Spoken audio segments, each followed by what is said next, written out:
sekarang bisa dibilang customer loyalty orang bisa kebaca lah. Artinya kayak Ya. sekarang saya beli brand A, tapi besok brand B nih keluarin produk yang di-influence sama siapa? Geser, karena hanya di-influence by siapa, di-endorse sama siapa. Atau misalkan besok geser lagi nih saya ke C, karena ada offering lebih murah. Padahal kalau ngomongin tiga-tiganya kontennya keren, tiga-tiganya kontennya keren semua. Welcome to I Think Podcast with me, Arnold Yustom. Mas Anggoro, seseorang yang bikin gua terus berpikir, what happened with you? Kayak apa yang ada di dalam kepala lu gitu loh. Seorang marketing strategi yang gue kenal 3 tahun lalu di company yang berbeda, lu udah pindah ke 2 company, tapi lu melakukan banyak strategi yang kayak, ini orang apa sih di dalam kepalanya gitu, yang gue bingung. Ya. Tapi bener deh, Mas. Gue penasaran banget, kayak waktu dulu lu di company yang lama, lu melakukan strategik di mana yang kayak industri, waktu dulu kan lu masuknya itu lebih industri fashion ya, apa ya? Mungkin kalau kayak tas gitu jadi fashion dan online. Fashion dan online ya. Tapi kalau nggak salah waktu itu kan sempat e-commerce, tapi sempat lu di offline-nya itu lu malah bukan bikin store, lu malah nitipin kalau nggak salah di salah satu toko buku begitu, bener nggak? Betul, itu awal perjalanannya, walaupun itu masa-masa struggling lah, itu masa-masa struggling, sampai akhirnya, jadi itu tuh sebelum online tuh kayak gitu, kita build from scratch lah, kita bangun dari nol, sampai akhirnya kayak masuk fase online-nya 2017-2018, nah di situ kita mulai belajar lagi, sampai akhirnya, oke, ternyata kalau kita punya offline store juga di suatu daerah, itu tuh bisa meningkatkan the whole sales-nya di daerah itu. Let's say kita buka di Depok, ternyata penjualan online-nya juga meningkat di situ karena ada brand presence, orang melihatnya misalkan dapat iklan di online, kayaknya tahu nih itu tuh brand yang ada di situ tuh gitu. Dia lebih percaya untuk beli. Tapi sebelum panjang lebar ya, gue cukup penasaran gini. Apa yang pertama kali membuat strategi ini kan berarti penggabungan industri yang berbeda, tapi lu menggunakan strategi ini dan works. Dimana yang orang pasti berpikir pada saat kalau lu masuk fashion, lu akan menyewa kayak lu bikin pameran atau lu ikut bazar-bazar ya kan. Tapi ini apa yang pertama kali kepikiran di kepala lo? Toko buku deh kayaknya. Kayak bener gak sih lo? Karena kalau gue kayak pangsa pasarnya kan satu, ya ke toko buku orang pasti cari buku atau mungkin cari alat-alat tulis, dan ini menjadi gue juga cukup paham sih pertama kali bahwa lu tidak menjual sepertinya di sana, bener gak sih? Lu kayaknya cuma jadi tempat showcase, bener? Jadi gini, ada mungkin satu konsep sederhana lah. Kalau misalkan kita bilang dulu ada namanya, kalau pembalap tuh kalau mau jadi pemenang follow the winner racing line. Jadi kalau misalkan mau menang itu ikutin aja racing line-nya Rossi lah. Dia belok di titik mana dengan turn-nya berapa, gas remnya di mana, ikutin. Nah, kalau misalkan Mas Arnold dulu sempat nggak tahu enggak ya. Dulu juga ada salah satu brand fashion outdoor yang juga cukup terkenal, itu banyak di toko-toko buku itu. Itu dia makanya. Dan itu cukup sukses. Cukup ya, itu works banget buat dia. Berarti pada saat lu ngikutin lainnya, nah ini kalau kita ngomong ke strategi nih Mas ya, berarti kan sudah ada yang pernah pertama kali melakukan itu, oke ya? Kok lu kok kepikiran untuk mengikuti gitu loh? Kadang-kadang kan ada beberapa orang strategi berpikir bahwa kayak kalau gua ngikutin patternnya dia nanti gimana ya, orang belum tentu ngeh gua deh, karena kan masih beberapa mindset strategi berpikir bahwa orang akan mengingat yang pertama, kedua tuh orang pasti nggak akan inget lah, lu tuh siapa di kedua nggak inget. Tapi yang gue bingung adalah yang tadi gue bilang, lu tuh tetap works gitu loh, walaupun lu menjadi ibarat kata kalau tadi lu bilang bahwa di posisi kedua ya, lu ngikutin yang sudah bikin patternnya, tapi works di lu gitu loh. Kok bisa itu yang gue pengen denger? Kita ngikutin memang following the racing line, tapi nyari celah. Kita masuk di tempat-tempat di mana nggak ada kompetitor itu. Artinya orang memang udah tahu bahwa kalau misalnya di toko-toko buku itu juga banyak jualan tas. Iya betul. Juga banyak jualan produk-produk seperti itu gitu. Artinya memang secara market behavior orang udah cukup lumrah.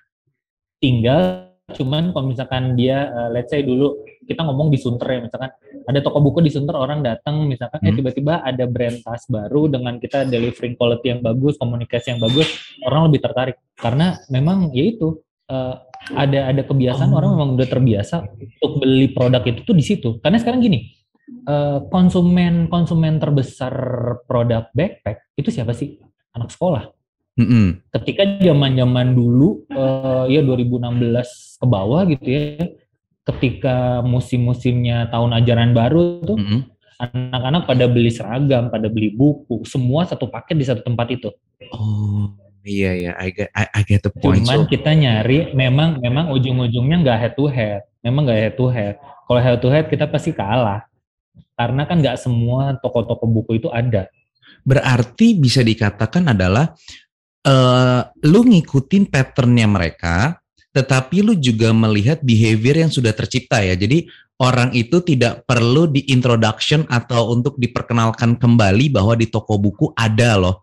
Jadi ibarat kata, lu ngikutin patternnya, tapi lu nggak mau compete sama dia ya. Lu hanya menggunakan behavior yang sudah terjadi. Wah. Betul. Iya. Nah, karena kalau misalkan kita head ya pasti kita akan jelas kalah, jauh kalah. Ya karena yang brand satu itu udah cukup udah lama dan cukup punya nama di Indonesia. Betul. Siapapun yang compete udah pasti lewat aja udah itu. Udah pasti lewat. Walaupun sekarang di zaman sekarang behavior itu berubah ya, cukup jauh berubah. Ya. Nah, tapi gini loh Mas. Ini kan kita kalau kita ngomong marketing seperti itu sebenarnya kan kita juga bisa pakai untuk di beberapa lini industri lain ya. Karena nanti gue juga penasaran nih di terakhir ini karena lu dari fashion tiba-tiba lu pindah ke F&B, so di F&B lu juga melakukan hal gila yang menurut gue. Tapi sebelum nyampe ke sana, gue juga penasaran gini. Pada saat lu bilang bahwa lu ikutin racing line-nya mereka, terus habis itu lu melihat behavior yang sudah terjadi, ini kan pasti ada orang kepikir bahwa ya mungkin Anggoro enak aja gitu karena dia udah terbiasa di marketing atau di strategik, mungkin instingnya lebih kuat. Kalau kita kan nggak bisa kayak sepinter atau sensitif Anggoro gitu loh. Apa yang mungkin dari tips yang lu bisa kasih buat orang-orang yang pemula nih yang mungkin masuk di UMKM kah atau mungkin yang sekarang lagi struggling untuk di company-nya kah, kayak gimana sih untuk bisa melakukan strategi yang kayak tadi lu bilang nih, ngeliat behaviornya tetapi tetap ikutin patternnya gitu. Oke. Memang kalau misalkan kita ngomongin gimana ya, ini mungkin salah satu skill yang juga agak sulit gitu ya, tapi memang harus dibiasakan. Saya tuh terbiasa untuk coba melihat sesuatu hal lebih detail itu ketika ada sebelum yang terakhir, ada yang setahun, ada yang sebelumnya lagi. Itu ada di brand fashion, saya tuh di brand fashion merek internasional, yang salah satunya logo lambangnya Z. Oke. Gitu. Tapi sister brandnya. Dia di situ banyak banget diajarin tentang level operation. Level operation memang di situ dibuild tentang gimana sih meningkatkan awareness kita terhadap market. Jadi entah itu by data, entah itu ngelihat competitor research, entah itu ngelihat bahkan behavior konsumen, itu semua harus lebih teliti. Jadi memang harus mau sangat membuka pikiran. Saya tahu kalau misalkan beberapa bisnismen itu punya idealisme sendiri. Tapi idealisme itu bisa dipakai untuk ngejaga brand ya. Brandnya mau dibawa ke arah mana, dia harus kuat di situ. Tapi kalau ngelihat market itu harus sangat-sangat fleksibel dan juga harus realistis mungkin. Karena belakangan juga banyak lah teman-teman ngobrol, gue bikin kayak gini tapi strategi kayak gini masuk atau enggak. Ya secara kreatif marketing it's a good idea. Cuman kalau misalkan diimplementasiin mungkin behavior marketnya mungkin harus dieducate nih marketnya untuk bisa kayak gitu. Jadi memang harus lebih meningkatkan kepekaan gitu. Ngelihat kalau misalnya jalan-jalan ke mall kayak, oh ternyata brand yang satu lagi display ini nih, terus lihat lagi, oh ternyata brand yang satunya juga display hal yang serupa, oh berarti trennya lagi kayak gini ya. Bahkan color tone, di brand yang satu color tone-nya lagi kayak gini nih, brand yang lain color memang ini tone yang lagi dibangun. Atau misalkan juga kayak kita lihat ada Saya coba mau bandingin dua segmen fashion yang berbeda. Yang Oke. satunya H, yang satunya U. Mm-mm. Itu kan dua segmen fashion yang sangat-sangat berbeda. Yes. Di mana yang satu ngomongin styling sekeren mungkin, yang Ya. satu ngomongin styling senyaman mungkin. Yes, betul. Benar. Nah, itu kan itu harus peka kayak, oh ternyata si ini ya, dia nyiptain, dia mainnya lebih ke cuttingnya dibuat keren, aplikasi-aplikasi material yang di fabriknya juga dibuat yang macam-macam sehingga orang terlihat keren.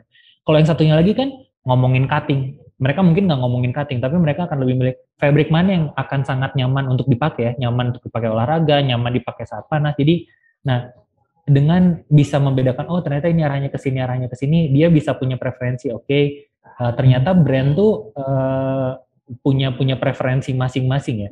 Sama halnya ketika kayak kita misalkan punya makanan, makanan kita pengen makanan yang kayak gimana sih? Makanan yang enak, makanan yang murah, atau makanan yang bisa ada di mana-mana.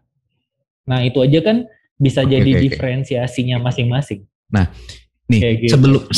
sebelum makin panjang nih, ini ada tadi gue tertarik adalah salah satu yang lo bilang bahwa pada saat dunia fashion, dan tadi lo juga sempat bilang kayak ada orang cerita sama lo ide-ide kreatif, tapi lo harus bisa kita menyamakan dengan behavior yang sekarang ini. Berarti bisa dikatakan bahwa ide-ide kreatif saat ini apabila itu diterapkan dan tanpa kita meriset behavior itu juga nggak works ya. Kan maksudnya sekarang orang orang kan banyak berpikir bahwa kita tuh harus menggunakan strategi marketing tuh sekreatif mungkin, mencari sesuatu hal yang seunik mungkin, atau yang paling beda dari orang lain. Tapi ternyata bahwa hasil buah pemikiran kreativitas kita apabila tidak diimbangkan dengan behavior atau data yang ada, itu yang akhirnya bisa nggak works ya di lapangan ya. Betul. Sesederhananya gini aja Mas Arnold. Mas Arnold mungkin sekarang masih akan sangat sering scrolling IG. Masih. IG sering banget. Sekarang lihat gimana algoritmanya Instagram, setiap mungkin 3 konten organik disempilin 1 iklan. Iya. Jadi setiap 3 konten organik nyempil 1 iklan. Bahkan sekarang udah mulai kayak biasanya 1 iklan, sekarang udah mulai iklannya 2. Betul. Jadi 1, 2, 3 organik, ada iklan, ada organik lagi. Nah, bahkan ada sekarang tuh iklan, terus habis itu yang kita follow, bahkan ada yang kita nggak follow, dia nawarin kita untuk kayak, ini lu mau follow nggak gitu. Bener ya? Nah, artinya kan balik lagi kalau tadi ngomong kreatif konten, di Instagram tuh kreatif konten udah macam-macam lah, udah macam-macam. Tapi karena sekarang di otak kita juga dengan hal kemacam-macaman itu jadi hal yang biasa. Kerasa nggak Mas Arnold? Kadang Iya. Oh ya ini seru sih, tapi ya biasa aja sih. Berarti benar-benar berarti bisa dibilang bahwa boleh nggak gue simpulkan sekarang, karena gue sempat kemarin kepikiran bahwa apakah di dunia marketing saat ini ya, kreatif industri ini saat ini, karena gue selalu bilang bahwa seorang marketing strategik itu perlu kreativitas juga ya, selain kita harus ngeliat data, kita juga harus bisa lihat bahwa kita berarti kayak back to basic lagi ya, kayak zaman dulu lagi ya. Kalau kemarin kan kita bikin se-hype mungkin, seunik mungkin, kreativitas keluar ini segala macam, sehingga akhirnya emang yang basic yang kembali lagi yang orang lihat jadinya ya. Betul. Saya mau bahas ini. Mas Arnold pernah dengar sekarang ada metode namanya flywheel model? Oke. Apa tuh? Flywheel. Tapi pernah dengar funneling model? Pernah. Nah, oke. Funneling itu kan sederhananya kayak bakar uang untuk fokus di funnel atas. Betul. Upper funnel. Untuk sampai akhirnya kita mendapatkan the right audience on the lower funnel. Yes.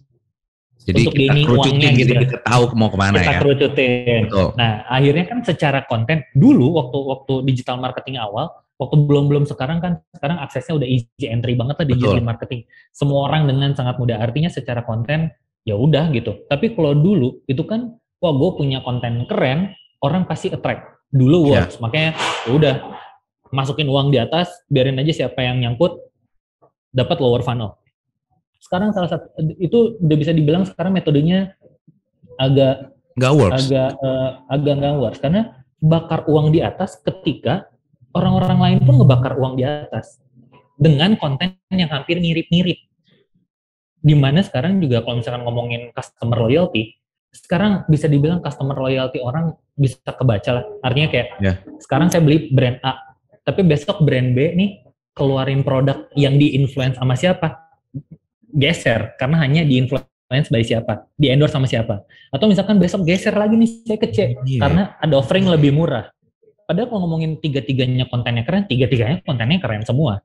Bener-bener, gue akhirnya kepikiran bahwa gara-gara lo jelasin ini, akhirnya gue mulai ada kepikiran mungkin ada sekarang satu company yang membawahi beberapa brand F&B yang bakar duit menggunakan influencer atau menggunakan artis yang tapi tidak se-works zaman dulu ya.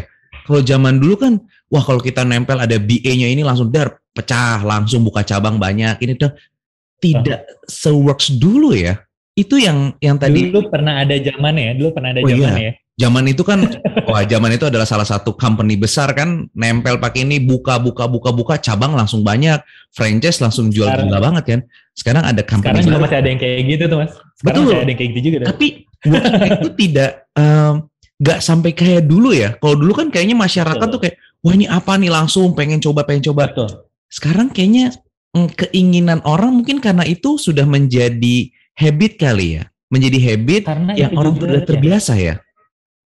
Karena itu juga kasarnya gini, sekarang juga market lebih pintar untuk membaca strategi brand. Karena akhirnya orang lihat kalau dulu ketika wah ini punya si artisnya bener, padahal bukan. Akhirnya jadi kayak orang tuh mengharapkan ada di brand itu tuh untuk interaksinya kan dengan si artisnya langsung.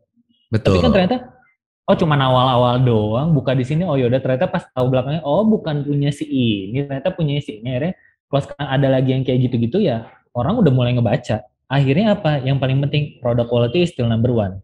Itu yang tadi sempat disinggung juga sama Mas Anggoro ya, bahwa dengan era digital saat ini, sosial media, orang itu sangat mudah banget untuk mulai mengetahui, mulai menyaring, sehingga akhirnya kalau kita menggunakan strategi yang sama atau strategi yang lebih mudah untuk dicari informasinya oleh netizen, itu yang akhirnya kita nggak works ya.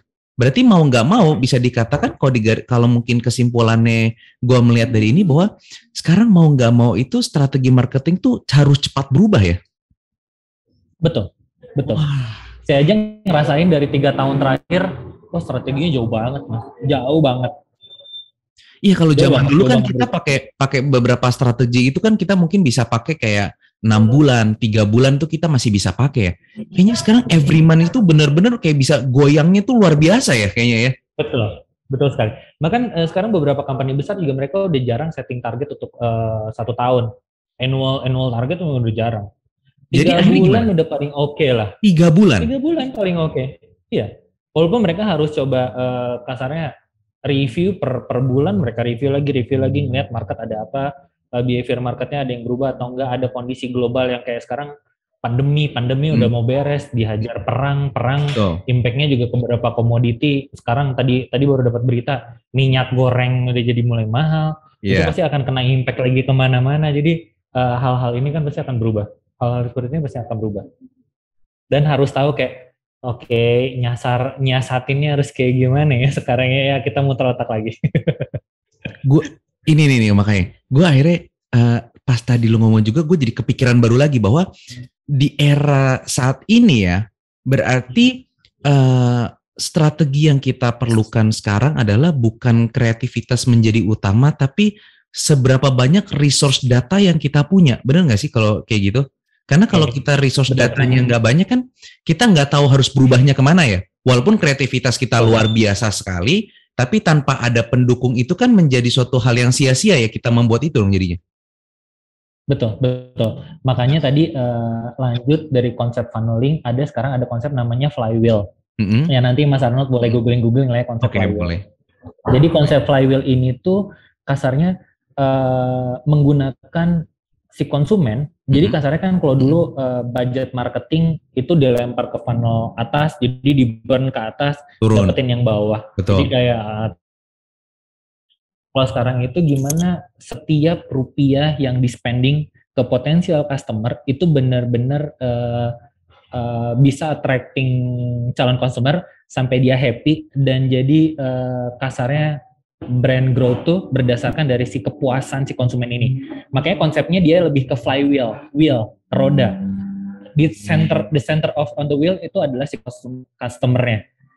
Ada 3 poin, itu tentang attracting. Jadi yang pertama itu harus bisa attracting customer.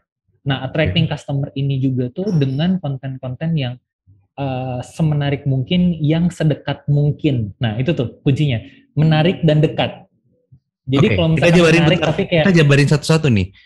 Kata-kata yang tadi menarik, oke, mungkin orang cukup mengerti ya. Gue sering banget kalau ngomong sama orang bahwa menarik itu tidak bisa dilihat bahwa dari mata kita saja atau mata konsumen, bahkan kadang-kadang selalu kita bilang bahwa tidak bisa kita menyenangkan semua orang. Ya kan, itu udah sering gue bahas nih, ya kan. Betul. Tapi yang gue menarik saat ini adalah sedekat mungkin atau dekat lah. Kita mencoba untuk dekat. Apa tolak ukur dan bagaimana kita untuk bisa nyampe ke sana akhirnya untuk dekat sama ke konsumen? Ya, market research. Kita harus tahu behavior target konsumen kita seperti apa. Kita coba bikin konten awareness yang memang lebih relate sama si orang-orang ini. Lebih relate sama orang-orang ini. Jadi bukan kayak cuman nih how to style yang keren apa segala macam kayak gitu-gitu udah. Ini udah dipakai sama salah satu brand kosmetik besar. Ya mungkin kita tahu yang kemarin berangkat ke Paris juga ada. Mereka mulai pakai figur yang secara looks biasa aja. Iya. Karena memang kuncinya itu. Sedekat mungkin. Bukan kayak dulu ada konten boleh dibilang tahu nggak iklan sabun Lux? Iklan sabun Lux kan hanya untuk sabun batangan. Betul. Gimana figurnya dulu ada Dian Sastro, ada segala macam, bahkan sampai ada Ariel gitu. Sedangkan siapa sih yang pakai sabun batangan gitu? Yang kayak gitu, tapi effortnya ke arah sana. Kalau itu dulu ya, tapi kalau sekarang kan gimana kayak mungkin ya iyalah bisa cantik, orang yang di endorse-nya aja orang-orang cantik gitu. Jadi tidak ada kedekatan.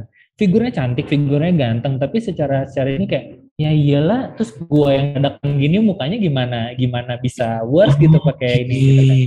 Ya, ini berarti karena ini terjadi karena behavior di sosial media ya. Ya mungkin gue jadi mengingat bahwa di beberapa tahun lalu ya kalau nggak salah itu yang kayak orang itu endorse misalkan kayak obat pelangsing atau obat pemutih segala macam, sabun lebih putih, sedangkan mereka pakai orang-orang yang memang sudah kurus atau mereka orang udah pakai badannya bagus, dan itu netizen mulai berubah dan sampai sekarang ya dampaknya ya. Betul. Sekarang karena orang udah mulai ngeliat kalau ya ada disparitas lah ya, ada kesenjangan kalau ya figur-figur keren apa influencer, selebgram, public figure ya mereka bisa kasarnya punya kemampuan, punya resources untuk membuat tampilan mereka seperti itu. Buat orang-orang biasa yang kasarnya kayak gitu, wah harus kerja dulu kayak gimana kali ya, harus bikin usaha dulu kayak gimana kali ya, mereka udah ngerti ya udah figurnya doang keren tapi nggak ada in touch dengan brandnya gitu. Nah itu juga jadi salah satu, sekarang mungkin kalau misalnya Mas Arnold ngobrol dengan teman-teman di bisnis lain bahwa sekarang influencer atau public figure itu efektivitasnya jauh sangat menurun. Tapi masih tergantung dari brand ini deliver konsep dengan si selebgramnya dan juga menemukan selebgram yang tepat gitu.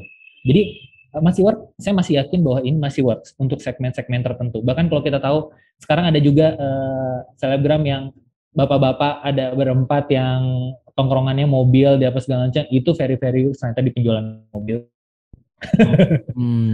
Oke. Berarti kalau paling mungkin gini, kalau gue sederhanakan bahwa beberapa strategi sekarang ini, kalau zaman dulu itu kan memberikan suatu goals atau memberikan suatu dreams ya, kayak lu kalau misalkan pakai ini bakal mirip kayak gua, lu kalau pakai kayak gua. Sekarang itu lebih proof bahwa ini orang awalnya kayak lu loh, jadi kayak gitu ya. Jadi bukan kita memajukan dia ke depan, tapi lebih ke arah mendekatkan ke arah mereka ya. Betul. Makanya sekarang kalau misalkan dibilang dulu kan jarang ada kita sebut nano influencer. Ya, sekarang betul. mulai banyak nano influencer dan itu sebenarnya untuk nge-guide niche consumer yang lebih kecil. Jadi kasarnya beberapa segmen customer di lingkaran-lingkaran terdekat gitu ya udah tempelin satu nano. Jadi voice-nya tuh dari nano ini karena oh ya ini dipakai si ini gue tahu nih anaknya kayak gimana, kayaknya bagus juga, oke ya gitu. Karena lebih dekat gitu, nggak yang misalkan dipegang dipakainya sama Ariel, ya iyalah Ariel udah sekeren gitu, kalau kita pakai juga nggak bakalan jadi kayak Ariel gitu. Tapi kalau misalnya kayak ada inner circle teman-teman terdekat gitu, oh iya juga ya, lebih relate lah, makanya awardnya lebih dekat atau lebih Itu relatable, makanya kan sekarang banyak juga nih konten-konten relatable gitu. Mungkin itu yang akhirnya sekarang beberapa brand besar pun aja bahkan tidak menggunakan artis, tidak menggunakan influencer, bahkan menggunakan orang yang kita bingung ini orang siapa gitu kan. Kayak bahkan cuman kayak melihatnya bukan artis lagi tapi memberikan figur ya, jadi akhirnya ya.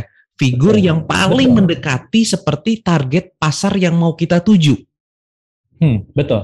Wow. Karena kan bahkan juga kita ngomongin public figure ya. Kadang juga sekarang public figure banyak yang dia terlalu nyomot sana sini. Brand ini diambil, brand ini diambil, brand. Jadi secara message personal branding si public figure ini juga kayak, ya dia ngomongin apa sih? Tapi masih ada juga yang figur-figur yang dia konsisten pada message yang dia pengen. Jadi kayak, gue cuma pengen ngomongin tentang ini ya. Jadi secara, ya kita tahu ada YouTuber yang teknologi ya. Dia ngebahas banyak teknologi yang akhirnya hampir mayoritas apa yang dibahas sama dia, itu kita percaya. Walaupun itu hanya dari review YouTube. Nah itu, tapi kan dia konsisten ngomongin itu dan kita lebih percaya juga. Ternyata kalau oh iya kalau misalnya kita mau beli let's say gadget, udah pasti ke situ aja deh. Kita tahu dia influencer besar gitu, tapi orang percaya kok, dan karena apa yang dia omongin juga, apa yang dia review juga memang benar. Kadang juga ada kan yang kayak comparing A versus B gitu. Kita ini bingung mau yang mana sih. Dia bisa ngasih pandangan yang menurut dia, karena dia juga menempatkan diri dia sebagai usernya, plus and minusnya sebagai usernya gitu. Nggak cuma yang kayak ini bagus nih, tapi ini juga bagus kok gitu, plus minusnya dia lebih fair gitu. Ya mungkin Mas Arnold ini juga tahu lah, kadang nggak tahu mungkin kan nonton juga, karena sih suka nontonin juga kalau misalkan aduh mau beli gadget apa ya udah nonton itu aja deh. Reviewnya dulu segala macam kan, untuk akhirnya kita mengambil keputusan akhirnya ya. Berarti gini Mas Anggoro, berarti saat ini bisa walaupun sekarang udah banyak yang ngikutin juga tuh kayak gitu-gitu. Iya. Banyak banget, apalagi dengan sosial media juga semakin banyak, lebih mudah lagi untuk dapetin. Tapi gini Mas Anggoro, berarti kalau gua rangkum atau gua permudah dari apa yang tadi dijelaskan itu bahwa sekarang ini kalau kita jualan itu bukan lagi untuk kita membuat barang atau jasa sebaik mungkin, tetapi kita juga harus tahu bahwa barang dan jasa kita ini mau dilempar kemana ya. Udah nggak bisa kayak zaman dulu lagi bahwa kayak udah yang penting kualitas kita bagus aja dulu. Kalau misalkan F&B kita buat kayak yang penting makanan kita enak aja dulu gitu kan. Tanpa memikirkan bahwa kita mau targetnya kemana. Kan orang kalau zaman dulu kan yang penting makanan gue enak. Gue udah kasih cobain ke semua orang bilang juga enak. Gue desain baju gue bilang semua bagus kok. Tapi pada saat dulu kan nggak sampai detail seperti sekarang Mas ya. Makanya kayak mau dilempar kemana. Bahkan kayak beberapa teman gue juga ada jualan fashion, dia hanya jualan itu benar-benar di komunitas doang, yang gue bilang kayak, emang works ya, maksudnya emang perputaran oke ya, dan ternyata wah gue cukup kaget loh, maksudnya dengan brand yang mungkin orang nggak tahu, tapi tahu cuma di komunitas doang, di circle dia doang, itu perputarannya besar banget ternyata loh sekarang. Betul. Jadi memang ya tetap ya, kita kalau ngomongin produk quality is number one. Produk quality tetap nomor satu. Cuman sekarang ya kayak tadi kata Mas Arnold, kita punya produk sebagus apapun, tapi kita bingung. Sebenarnya bukan bingung. Kalau nggak ada yang nyobain produk kita, gimana produk kita mau bergaung gitu? Gimana produk kita mau viral? Betul. Nah sekarang siapa yang harus nyoba? Gimana caranya target orang yang mau nyoba? Itu kan kuncinya. Tapi ketika orang udah bisa nyoba, nah emphasizing-nya tuh dari situ. Iya, karena ini kalau misalkan, tapi itu menurut gue juga bahwa yang tadi yang Mas Anggoro ceritain dan Mas Anggoro share juga bahwa ini juga berarti kan membantu juga untuk dari segi cost ya, dari segi biaya kan. Maksudnya kalau zaman dulu kan kita mungkin berpikir bahwa kita pakai influencer atau kita mungkin mau pakai selebgram yang dia follower udah banyak gitu kan. Sedangkan tanpa kita mengetahui barang kita ini tuh cocok gak dengan pasarnya atau enggak, karena kan ya kita tahu lah maksudnya bayar selebgram dan influencer tuh cukup memakan biaya cukup besar. Yang kita harus perkirakan dampaknya juga dong buat kita bahwa nggak tahu ini sekarang nih, ini juga gue pengen sharing juga sih. Gue sekarang punya pandangan bahwa pada saat kita punya produk atau kita punya jasa untuk kita membangun influencer, kayaknya zaman sekarang nggak cukup doang untuk dapet yang namanya brand value doang ya. Karena kan kalau zaman dulu kan kita naikin dulu aja brand kita secara value, nanti masalah salesnya nanti urusan belakang. Yang penting orang tahu awareness-nya dulu, value-nya naik ya kan. Tapi kok kayaknya gue punya anggapan sekarang yang penting bisa convert atau enggak ya. Karena buat apa punya awareness yang besar sekali, tapi kapasitas kita juga nggak nangkep gitu loh. Ya mungkin belakang terakhir nih gue ngobrol sama teman gue pas bahwa banyak sekali gue lihat brand-brand sekarang tuh jadi overexposure gitu loh.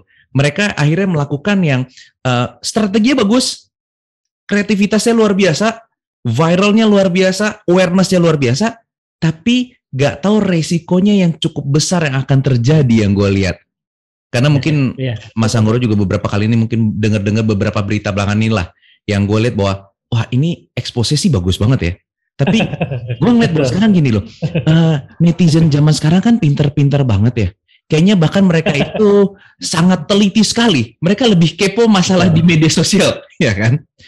Gue ngeliat kayak, wah agak mengerikan ya sekarang kalau kita menggunakan strategi-strategi yang gimmicknya kelewat banyak, terus habis itu exposure rate terlalu over, yang akhirnya tadi kita berharap bahwa brand kita punya value-nya plus naik ke atas, malah jadi minus loh kalau gue. Beberapa akhirnya gue kayak, kasihan nih brandnya malah menurut gue di pandangan mata gue ya, ini jadi turun loh brandnya menurut gue, walaupun awareness-nya meningkat, tapi secara value dan orang in convert malah jadi turun. Bener gak sih Mas? Bahkan kayak, lo beli brand apa, beli brand apain sih, beli brand dong, ikut aja beli brand B, ini gue juga beli pelayanannya oke, ininya oke, udah percaya deh. Jadi kita customer itu jadi service garantinya another customer gitu, karena udah deh gue percaya deh, toh kalau misalkan itu si Goro udah pakai tuh, dia juga kalau misalnya ada masalah apa dia enak kok tahu nge-solve problemnya, ada apa komplain apa semuanya ada di dia. Jadi bukan jadi ada penjamin lah gitu, ada penjaminnya kita gitu.